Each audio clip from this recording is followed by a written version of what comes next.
BFM Business, Intégral Bourse.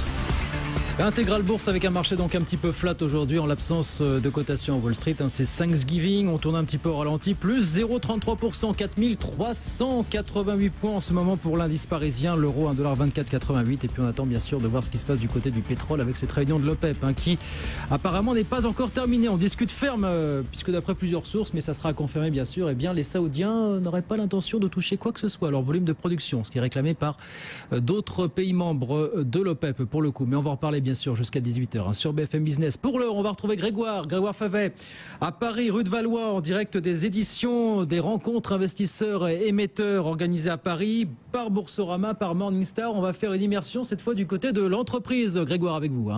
Et oui, Guillaume, on se retrouve avec ce qu'on appelle un émetteur, une entreprise cotée qui est amenée à émettre parfois de la dette, voire des actions. Alors, c'est pas trop le cas de Bonduelle, mais voilà, c'est le directeur financier de Bonduelle qui est avec nous, Grégory Sanson. Bonjour. Bonjour, monsieur Favet. Merci d'être avec nous. On va parler des problématiques d'un directeur financier d'une grande ETI française avec vous dans un instant, mais juste un petit mot de votre activité. Bonduelle qu'on ne présente plus. Il y a évidemment les conserves, les produits frais, les surgelés. Vous avez des marchés importants en Europe, bien sûr, en Amérique du Nord, en Russie. On est dans des périodes de fêtes de fin d'année, de consommation, on va dire. Comment est-ce que ça se passe en termes d'activité pour vous? Est-ce que vous êtes satisfait des croissances que vous pouvez avoir ici et là dans le monde? Force est de constater que l'environnement est quand même assez compliqué, volatilité des devises, pression sur le pouvoir d'achat, une consommation peu dynamique et pourtant on délivre des niveaux de croissance tout à fait intéressants. Pour l'exercice 2013-2014, c'était en croissance organique plus 5,5% et on a confirmé cette performance sur notre premier trimestre, c'est-à-dire de juillet à septembre, avec une croissance de près de 5%. Et puis on a en perspective pour l'exercice 2014-2015 une amélioration de nouveau de notre rentabilité. Donc pour l'instant nous sommes résolument optimiste sur l'exercice. On va le dire d'un mot, mais c'est la force de la marque. C'est aussi un des grands enseignements de cette crise, de ces années de crise que vous avez pu traverser, Grégory Sanson, pas spécifique à Bonduelle, mais spécifique à l'ensemble des entreprises et des entreprises de consommation. Ce qui vous permet de surperformer le marché aujourd'hui, c'est la force de vos marques. Oui, exactement. On a cette particularité d'être à la fois un acteur à marque et à marque de distributeur, mais effectivement, on constate que depuis 2008, nos marques surperforment très largement nos marchés. Nous gagnons des parts de marché sur l'ensemble de nos métiers, l'ensemble des zones géographiques. Pour cela, il faut investir, il faut faire du marketing, il faut innover. C'est ce que nous faisons et ça se retrouve dans nos chiffres. Juste petite parenthèse sur la Russie parce que c'est un marché important pour vous. On sait qu'il y a eu un embargo qui a été décrété, enfin les sanctions et les contre-sanctions entre l'Europe et Moscou. Moscou a décrété un embargo sur un certain nombre de produits, de fruits et légumes, justement. Les investisseurs ont pu s'inquiéter un moment de savoir si ça allait vraiment affecter Bonduelle. A priori, vous vous êtes montré plutôt rassurant sur ce point-là. Alors le premier effet et le seul effet à ce jour, c'est l'impact que ça a eu sur le cours de bourse, puisque le jour même où nous annoncions cette remarquable performance en termes de croissance du chiffre d'affaires était décrété l'embargo russe, et donc le titre a plongé de 7%, alors même que l'embargo ne touche pas les conserves, et qui plus est 70% de ce que nous commercialisons en Russie est produit localement. Donc pour l'instant, nous ne sommes pas affectés par l'embargo. Vous êtes même en position de gagner des parts de marché, c'est ça qu'il faut comprendre? Oui, je dirais que nous avons des parts de marché très importantes. Nous avons 50% de parts de marché sur le marché russe. Et malheureusement, les rayonnages se dégarnissent parce que l'embargo touche d'autres produits alimentaires. Et donc, la conserve est un produit particulièrement adapté dans ce contexte-là. Et donc, l'activité reste très robuste aujourd'hui en Russie comme elle l'a été par le passé. Les problématiques d'un directeur financier quand on est dans l'environnement qu'on connaît, que je décris assez simplement, voilà, des taux très très bas. Donc, pour le financement, c'est toujours bon à prendre. Et puis... allez, on va dire un manque de visibilité ou assez peu de visibilité d'un point de vue macroéconomique. Comment est-ce que le directeur financier pose l'équation, l'environnement de taux déjà? Est-ce que c'est une opportunité? Est-ce que ça veut dire qu'il faut emprunter, lever un maximum d'argent en ce moment en se disant que peut-être à un moment la fenêtre de tir se refermera? Alors, des taux bas, c'est d'abord un contexte économique défavorable et personne ne s'en réjouit. Des taux hauts voudrait dire que la croissance est de retour et tout le monde l'espère. Bon, cela une fois cela dit, évidemment, les taux dans ce contexte-là sont une opportunité pour les entreprises qui ont des besoins de financement tels que Bonduelle. Nous avons un modèle économique capital intensif, nous avons nos usines de production, nous portons des stocks et la moitié de notre croissance est d'origine de croissance externe. Donc, il nous faut financer également ces croissances externes. interne.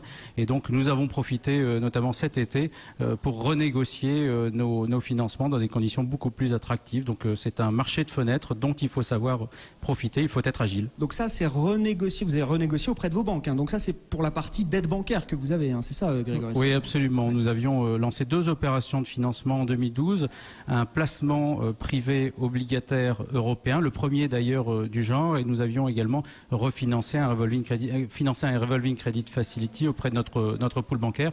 C'est ce revolving credit facility que nous avons renégocié.